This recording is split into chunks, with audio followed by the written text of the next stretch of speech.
Service members and veterans got a lot of pay raises for 2026, and in this video, we're going to explain them all so that you have a firm understanding of your benefits and what to expect.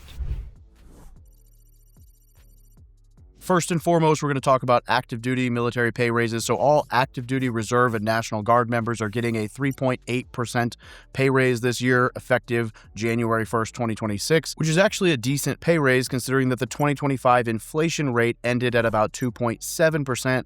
So you get about a 1.1% raise on top of the inflationary value against your money, which is always nice to see when there's a surplus there as opposed to the opposite, because it does mean that your raise actually outpaces inflation. Now for allowance adjustments.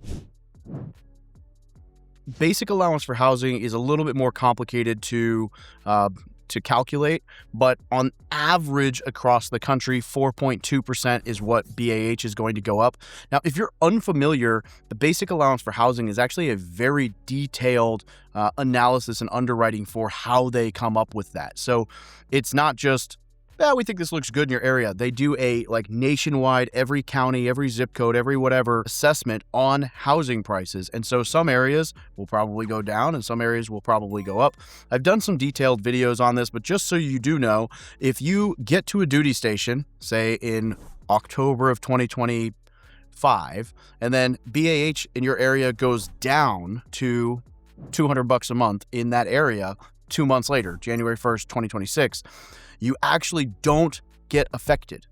Your BAH might have gone down in your area, but you are locked into the current rate that you got when you got to that unit until you PCS. So if you have a 3-year duty station and on month 2, rates go down, you're grandfathered. That's because if you had signed a lease at whatever amount, then BAH goes down, that could put you in financial hardship. So they grandfather you. Conversely, if you're in an area and BAH rates go up, that does count. Like, you do get the increase. And so it's like, hey, this is what I'm at, and I'm either stuck here, like it's not going to go down even if the market goes down, or it'll go up as BAH goes up.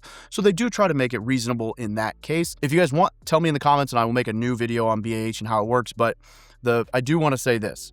It is based on the quality of housing, like the number of bedrooms that you should in theory need based on your age and rank. So that's why like a corporal who has like 7 kids is going to feel like BAH is not enough, because the military is calculating BAH across all branches and they go off the average size family for that rank. And so, obviously a colonel with 6 kids is going to be taken a little bit better care of as far as what their BAH rate is than a corporal who had 6 kids before joining the military, because that's not the norm for that rank. And that's what you're kind of fighting against. So that said, we got all kinds of resources to help you out with the real estate and the BAH and how to really make the best of all that, but that's beyond the scope of this video. So if you want a deep dive on BAH and all of that, we can go into it.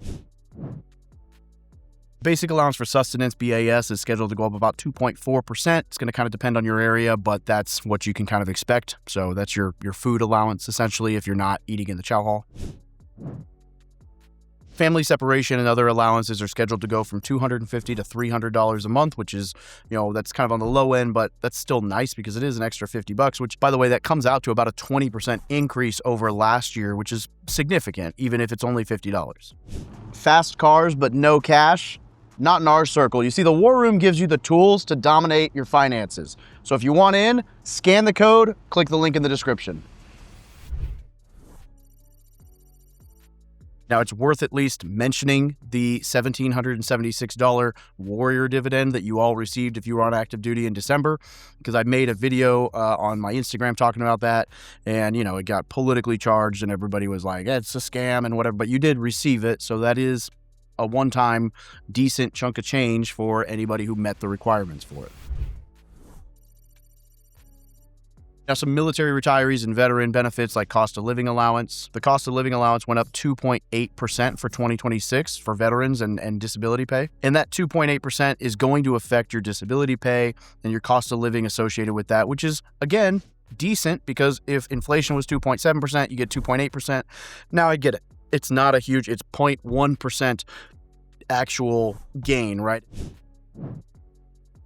The disability pay being inflation adjusted is huge regardless of whether or not they actually like jump a raise in there, because it's still a great benefit. And if you are a veteran and you're watching this and you haven't gotten yourself taken care of for veteran benefits and disability stuff yet, you can scan this QR code. My buddy Vic runs a company that can help you out. They're very ethical and I love them. He's a good friend, so they can help you out there. But regardless, 2.8% COLA increase for veterans is great.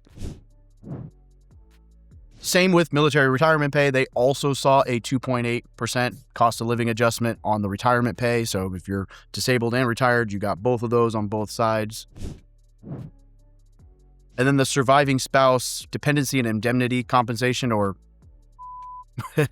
DIC, that also went up 2.8%. And so all three of those went up with the cost of living, so just slightly above the inflation rate, according to what I'm seeing for 2025 inflationary periods. And that's kind of what they're designed to do, is just to keep up with inflation. I'm hearing that clothing allowances are going to go up with the cost of living allowance as well, but I think that's going to kind of be branch specific because they all handle that a little bit differently. But if you do get that little bit extra, great. Now, I will say this. If you are getting that pay raise, which you are, and you don't necessarily need the extra 3% in your paycheck, like if you were already budgeting kind of comfortably, then instead of taking it into your checking account, reinvest it, whether that's directly into the TSP or wherever you were saving and investing that cash before. Just take the little bit off the top since you were living without it beforehand and go utilize it, right? That's kind of my recommendation anytime I got promoted or pay raises in the military, was if I was living okay without it, I would take at least half of it and reinvest it before I used it for my actual personal life. And that allowed me over time to go from like 8% to 10% in the TSP to 12, 15. By the time I left the service, I maxed the TSP out by October of that year. And it was like 60%, or I don't remember the exact percentage, but whatever the cap is, because they do cap how much you can contribute to your TSP, I hit that percentage. They were like, nope, you can't go any higher. And so I was just, because every time I got promoted, I was putting more and more and more in it. And then as my investments started to grow, I was like, well, I don't need to use all of this. So I just stuffed it as much as I could in the TSP, which was great. Now I'm going to just read off this summary for just a quick overview for anyone who missed anything. Active duty reserve and National Guard pay up 3.8% across all ranks. BAH 4.2% on average. BAS 2.4% on average. Family separation allowances, probably about $50, but depending on DoD implementation. You got the one-time $1776 tax-free payment as the Warrior Dividend, and then military, retiree, and VA disability and veterans benefits, as well as the dependency and indemnity compensation. All of those went up 2.8% as cost of living adjustments for inflation. So hopefully you find this helpful, and now you can budget a little bit better for your understanding of your military pay, where it's coming in, what increases you got, what's going on with it. And then comment down below. How are you going to use a little bit of pay raise? Now, I know I'm probably going to get some comments in there about how you can barely survive and blah, blah, blah. And I'll tell you this just as, cold, blunt, like honest truth. If you want to have a real conversation about that and you want to open your budget and we can poke and see where it might be self-inflicted, happy to help. Other than that, I'll tell you, it's probably self-inflicted, and that's going to piss some people off, and it is what it is, because I'm here to help those who want to actually grow and invest and achieve freedom, not just pander to what you want to hear, which is, it's okay, it's not your fault. At some point, you got to take responsibility, take ownership of your finances, and we're here when you're ready to help you improve upon that journey and take your life to the next level. So if you want to max out, for those who don't know, that's what we actually do here. We help service members and veterans achieve financial freedom by maximizing their benefits, specifically VA loan and everything that world encompasses. You can get into building businesses, buying real estate, investing, doing this, and travel the world and live your best life. We want service members and vets to be set up for success when they leave the military, after life in the military, and to enjoy the freedom that you fought to defend. That's what we're here for. So if that sounds like something you want, subscribe.